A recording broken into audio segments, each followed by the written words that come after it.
Hello and welcome back to a new lecture on syntax. In our previous lecture we discussed the PSR rule for noun phrases.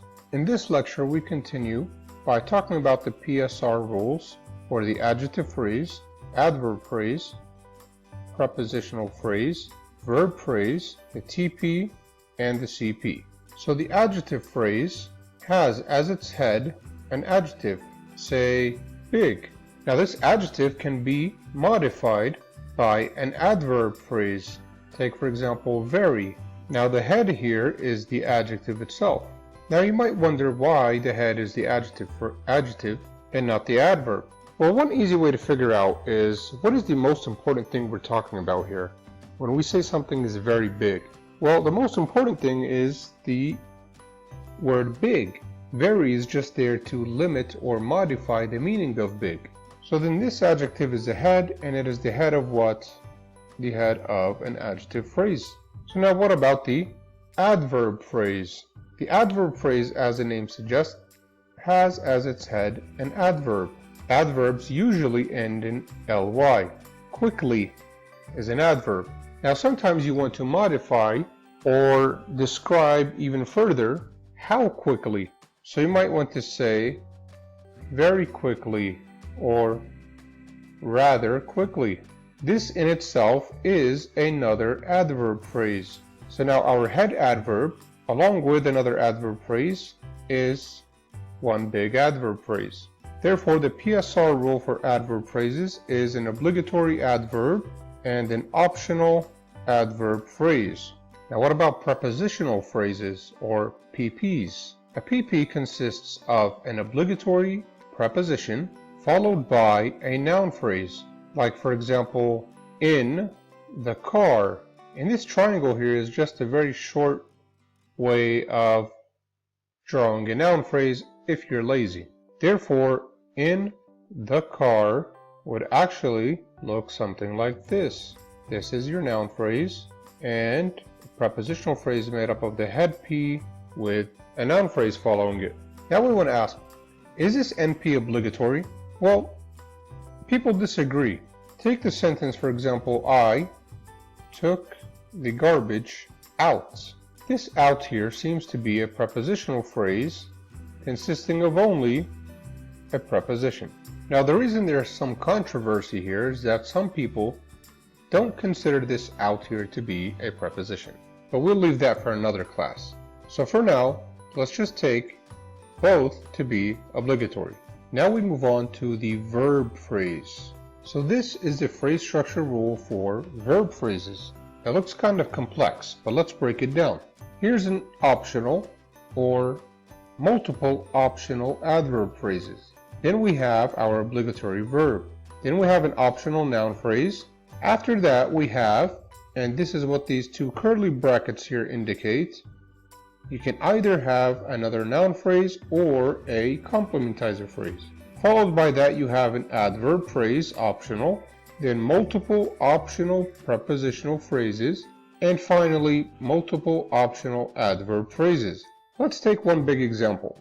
Let's say our sentence is John always got his cookies from the store for $1. Let's break this down. Here's our noun, which makes up our noun phrase. Always is an adverb, which makes up the adverb phrase. Got is our verb. This is the head of the verb phrase. His is a determiner. Cookies is a noun. Together they are a noun phrase. From is a preposition. Here's a determiner and a noun. That's a noun phrase. Together these are prepositional phrases or a prepositional phrase. Same here, another preposition, determiner, noun. Here's a noun phrase and a prepositional phrase. Now we have one big TP or the sentence, which is made up of an NP and a VP. This VP is made up of an adverb phrase, a verb, a noun phrase, a PP, and another PP. Let's change this up a bit and add an adverb phrase here instead. We could say, John always got his cookies from the store quickly. And so this is one big example of a verb phrase. Now what about this part right here. Let's take an example where we have this part in action. Now we're going to have to change up the sentence a bit, so we can't use the verb got. Let's use the verb give. Now we can say John always gives the man, let's take an NP now, a book. Now what about having a CP? Here's an example. John knows that Mary is here. So this that here is a C signaling that we have a CP made up of a C and a TP. And here's our verb. So then our verb phrase here consists of a CP and a V. Now we said that sentences and clauses are kind of the same thing. So a sentence is what we call a TP. And we already know that a TP consists of an NP, which functions as a subject, and a VP. For example, the NP here could be Mary. The VP, being lazy about it, could be is here. But what if I want to embed this whole sentence into a larger sentence? So John knows that. So I want this to be part of a larger TP. In this larger TP, I have my NP, John, and I'm going to need a verb phrase as well. This verb phrase is going to be made up of a verb, and now we're going to have a CP because we have a complimentizer here. This CP is made up of a complimentizer and a TP. So as you can see, now this here is a clause. This larger TP is also a clause. A clause that can stand alone is called a sentence. So we can't have this part here stand alone. We cannot say that Mary is here by itself. We can say TPs and have them stand alone. So we could say Mary is here. That would be a sentence. But as soon as we add the complimentizer and now we have a CP, it cannot stand alone. So now finally we can take a closer look at what we've been calling a TP.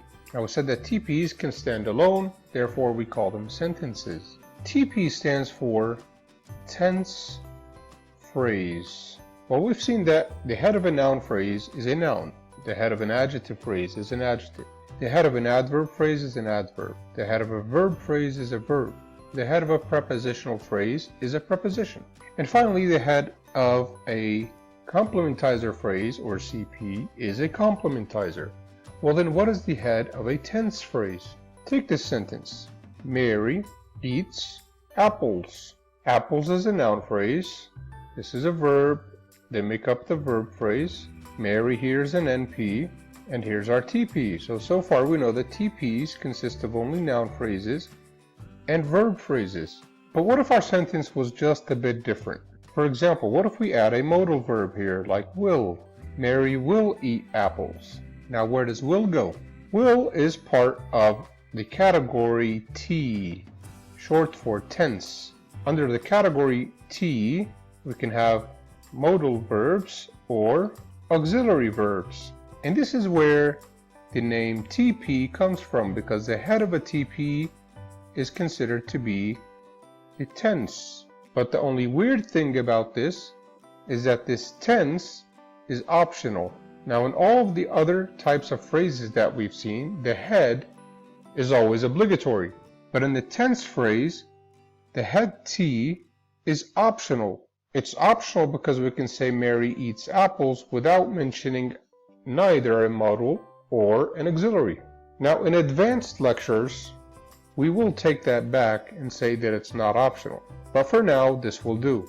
Therefore, a TP is made up of an NP, an optional tense phrase, a tense head, and a VP. Now there's something important you need to keep in mind here. This is for English. In other languages, this NP may be optional, as in Spanish or Arabic. Some say, however, that even in those languages, it is not really optional. It's only the case that it is hidden, but it is still there. Either way, we'll leave that to more advanced classes. Now, if this is what a TP looks like, then how can we explain a sentence like the following? That it is cold out here is obvious. Where's the verb? Well, this is the verb. So what is this? Well, it looks like a complimentizer phrase. So now, our TP is made up of a VP and a complimentizer phrase which functions as a subject. Therefore, we have to modify our TP rule to include a CP followed by an optional tense followed by a VP. So these curly brackets here mean that we can either have an NP or a CP. So now in this lecture, we covered NPs, adjective phrases, adverb phrases, prepositional phrases, complimentizer phrases, TPs, and VPs. Now let's look at some common mistakes that people always make when starting to draw trees. Take the sentence, I know that John is here. Now we know that that is a complimentizer, John is a noun phrase, is a verb, here is an adverb phrase, this is our verb phrase, and this is a TP. Together with the complimentizer we have a CP, together with the verb we have a VP, and then we have our larger TP consisting of a VP and an NP. Seems pretty straightforward. But sometimes this that is not pronounced. And here's where some people fall into some mistakes. So we could say instead, I know John is here. So now let's see what the common mistake is. So after having done the first part here, and we know that this is a verb and a noun phrase, and we're looking to get a TP, sometimes people make the mistake of doing this. But nowhere in our phrase structure rule for VPs does a VP include a TP. That never happens. A verb phrase includes a CP, but as you can tell there is no C here. C is missing. But we still have to abide by the rules of the VP. We cannot ignore them, meaning we have to have a CP, since TP is never allowed in the phrase structure rule of a VP. Therefore, I know John is here should look like this. So we should still draw this CP even though there is no C, and therefore it should look something like this.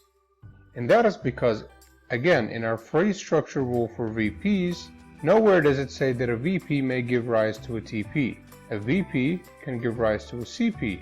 That's why we have to follow the rule and keep this CP here, regardless of whether we pronounce the C or not. See you next lecture.